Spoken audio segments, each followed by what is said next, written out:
Namaste, a warm welcome to each and every one of you. Hope you all are fine, hope you all are doing good, hope you're safe. Prayers to you, your family. Uh, I was giving you a series of talks, and I'm sorry for the delay. I was extremely busy this weekend and up until now, but I decided that though I do have some work coming up, I had to take out this 10 minutes to finish my conversation, what I had started, and not leave it. And also, there's an interesting fact as to why it triggered in me that I need to finish it. I was asked to talk on Ravan. I've given you 6 episodes, and I spoke about his intellect. I spoke about what we perceive, which is the demon within us. I spoke about his ardent devotion to Lord Shiva.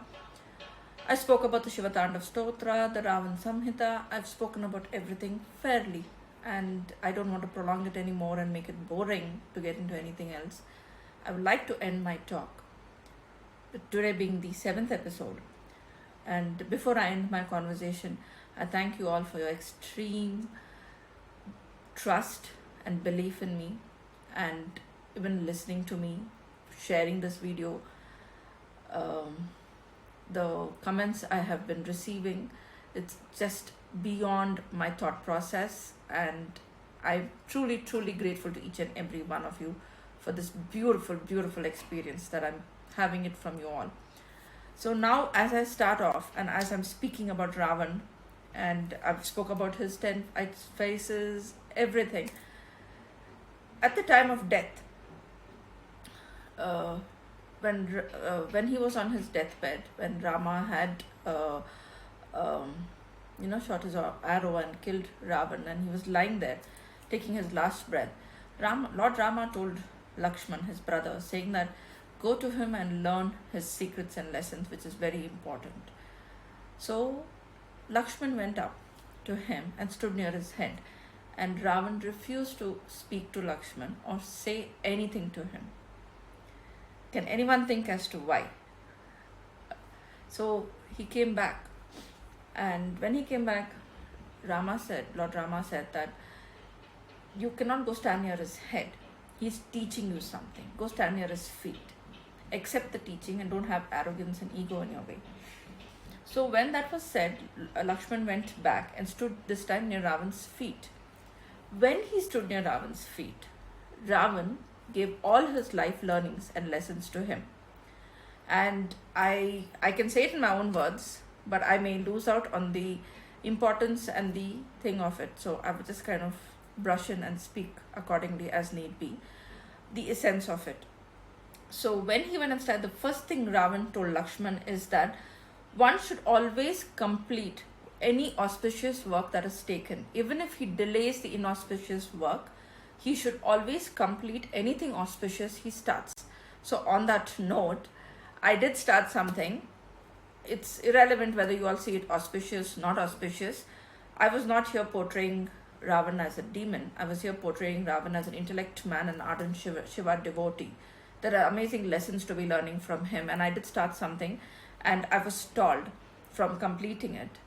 And this is an important lesson coming to us, where we're speaking and understanding that it is very important to have this word saying Shubhasa Shigram, which says finish it as quickly as possible, especially the auspicious work. So the second thing that he told was that never underestimate one's enemy.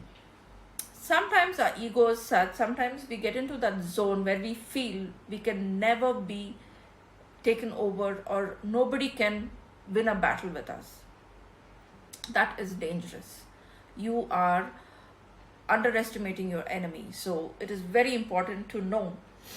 And he says that I kind of underestimated the power of the mere monkeys and the bears.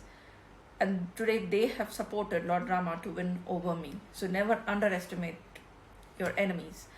Then he went on to say that he needs to know and never reveal your life secrets to anybody, even if it is your close family.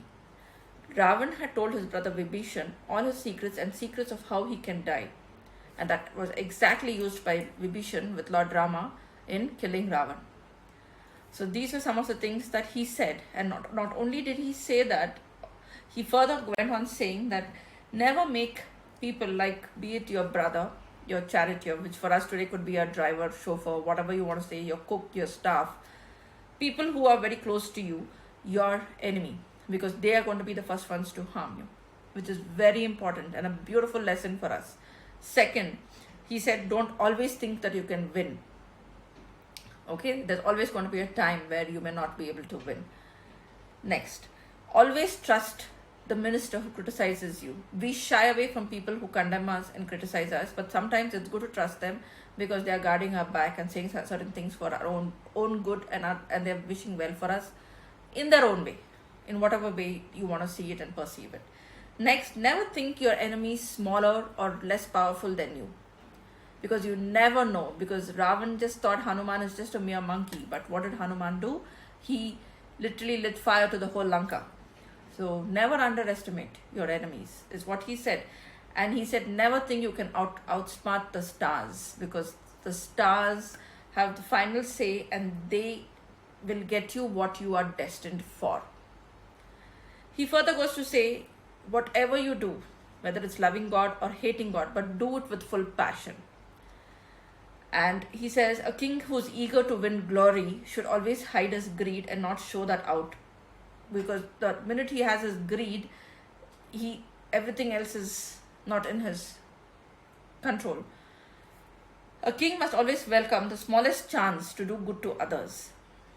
And with these kind of words, Ravan ended his life and his soul merged with Lord Rama. As I read these, as I heard these, these are such important lessons for you and me in literal layman terms. If we have to bring this, yes, today we don't have kings, we don't have ministers. I mean, we have ministers in the political field, but not in the field like what Lord Rama and Ravan were in. But nevertheless, let us just look at our own business, our own home. Each one of us, be it a big home or a small home, we are the kings and the queens of our home. And whether we have a big empire with business or we just have a small business, which is maybe just a tea stall somewhere, but nevertheless, you are a person knowing the tricks and the trades to have the success going. So be careful before revealing your secrets. Be careful before indulging and saying things to others, because you never know when it can be held against you. So it's something very beautiful. And this is, yes, I mean, I had a lot to learn. And honestly, I'm telling you, I was really taken aback when I was asked to do it. I said, what am I going to speak? And what can I, and when they said they wanted a series of my talks, and I said, what can I speak and what can I do? And well, I've given you 7 little clips of talking, and there is so much. And other than the point where he was a demon and whatever it is, but he also was a Brahmin. And from that aspect, there was so much for us to learn. And my take home is just beautiful, especially what he told Lakshman on his deathbed. These are beautiful principles, and I feel that if we can bring that into our life and incorporate it, we can make our life a better place. We can live a happier and a life filled with a lot of gratitude. And that is more important today, especially because there is so much of insecurity, jealousy, greed. We don't know what we are doing in our life. So it's beautiful, and I truly thank everyone who supported me, asked me to do this. I enjoyed it. Though I end this series with this last what I've spoken, I'm going to be coming back soon talking about relationships. There again, I'm going to speak about Ravan, and I'm not going to let go of that. And I have imbibed beautiful teachings of whatever I've shared with you. I would want to know what was your take home from all these. Do let me know, and I would love to hear from you all. Thank you so much. Stay safe, stay happy, and look forward to my next set of videos which is going to come up. Until then, take care. Thank you. Namaste.